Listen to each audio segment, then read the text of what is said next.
Canada का visa शायद आपको आसानी से मिल जाए, लेकिन कनाडा में एंट्री मुश्किल होती जा रही है। यानी कनाडा आप एंटर कैसे।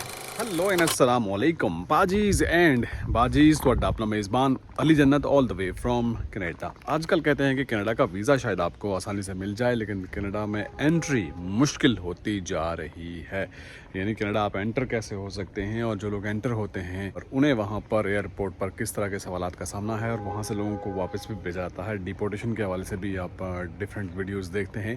तो ऐसे में आज की ये वीडियो आपके लिए इम्पॉर्टेंट होने जा रही है। आगे इम्पॉर्टेंट चीज़ें आपके साथ डिस्कस करूँगा कि अगर आपका भी वीज़ा लगा है, आप कनाडा आ रहे हैं या आने की प्लानिंग कर रहे हैं, तो आप इस तमाम सूरत हाल से कैसे बच सकते हैं और कनाडा कैसे आ सकते हैं। और CBS से यानी पोर्ट ऑफ एंट्री पे जब आप CBS के ऑफिसर से आपकी बात होती है, तो क्या चीज़ें आपके पास होनी चाहिए और किस तरह से आप अपने आप को प्रेजेंट कर सकते हैं, और मोस्ट इम्पॉर्टेंट क्या है, क्या इंस्ट्रक्शंस दी गई हैं इमिग्रेशन की जानिब से लाइक एयरपोर्ट पे और एयरलाइन को।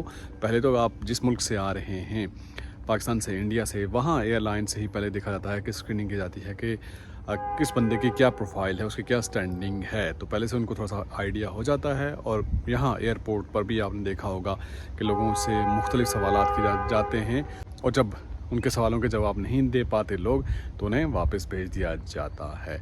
और वीज़ा भी बाज़ औक़ात लोगों के कैंसिल किए जाते हैं जो उनके पास ऑलरेडी वीज़ा ग्रांट हुए होते हैं। तो इस तमाम सूरत हाल से बचने के लिए क्या ज़रूरी है, बात करते हैं आज। अगर आप पहली बार ये वीडियो देख रहे हैं तो प्लीज़ चैनल को सब्सक्राइब कर लीजिएगा यूट्यूब पर, और फेसबुक पर पेज को लाइक करने का शुक्रिया, और इंस्टा और टिकटॉक पर ज्वाइन करने का भी बहुत बहुत शुक्रिया। तो ये बात आपको याद रखनी चाहिए कि अगर आपकी लो प्रोफाइल है, आपका वीज़ा किस तरह से लग गया है और फेस रीडिंग से थोड़ा सा उनका आइडिया हो जाता है। यानी एक बंदा जिसने पहले से किसी मुल्क का विजिट किया हुआ है, ट्रैवल किया हुआ है, उसे पता है कि इमिग्रेशन का कोई इतना मसला नहीं होता, वो कॉन्फिडेंट होगा। और जो बंदा कॉन्फिडेंट नहीं होता, तो उसको पहले से ही उनको थोड़ा सा आइडिया हो जाता है।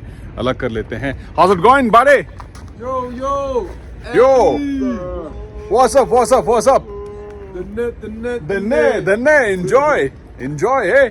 So ये दोस्त यहाँ पर बैठे हुए हैं, और आइए आगे चलकर बात करते हैं, क्योंकि यहाँ पर म्यूजिक चल रहा है। तो पर्सनालिटी, लो प्रोफाइल और कॉन्फिडेंस, ये ज़रूरी चीज़ें होती हैं जिनका आपने ख्याल करना है। जिस बंदे ने पहले से ट्रैवल किया हुआ है, ज़ाहिर है तो बात कर रहा था कि उसका कॉन्फिडेंस पहले से ही ज़्यादा होता है, उसको आइडिया होता कि क्या चीज़ें हैं। और जो लोग एक्सप्लेन नहीं कर पा रहे होते खुद को, अगर कोई भी CBS का ऑफिसर उनसे क्वेश्चन करे, तो ज़रा वो कन्फ्यूज़ हो जाते हैं, तो ज़रा वो मज़ीद उनके लिडार में आ जाते हैं। वैसे भी कनाडा इमिग्रेशन की जानिब से सख्ती की गई है, क्योंकि पिछले 6 महीनों में यहाँ पर जितने ज़्यादा लोग आए हैं, लोगों की मैस इमिग्रेशन हुई है, और यहाँ आने के बाद ज़ाहिर वो वापस नहीं गए हैं। तो इस चीज़ को मेक श्योर करने के लिए कि कौन जेन्युइन बंदा है जो जेन्युइन विजिट पे आ रहा है और आकर वापस जाएगा, इस हवाले से थोड़ी ज़्यादा सख्ती की जा रही है।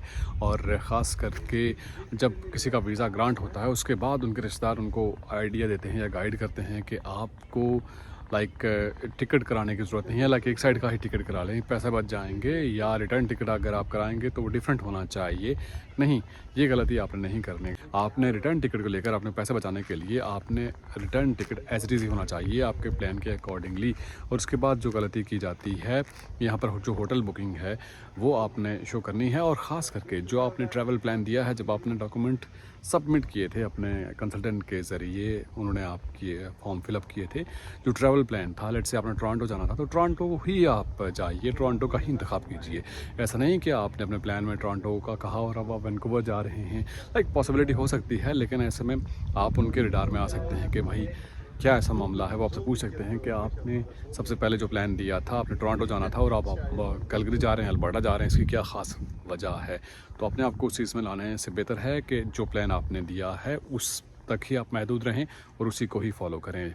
और जो आपकी होटल बुकिंग है, एयरबीएनबी कराई है, और ख़ास करके जो यहाँ पर जो रिलेटिव हैं, आपके जो रिश्तेदार हैं जिनकी तरफ से स्पॉन्सर किया गया है आपको, उनके बारे में भी आपको मालूमात होनी चाहिए। उनसे वो कांटेक्ट कर सकें, कांटेक्ट नंबर और उनका एड्रेस क्या है वो आपको मालूम होना चाहिए।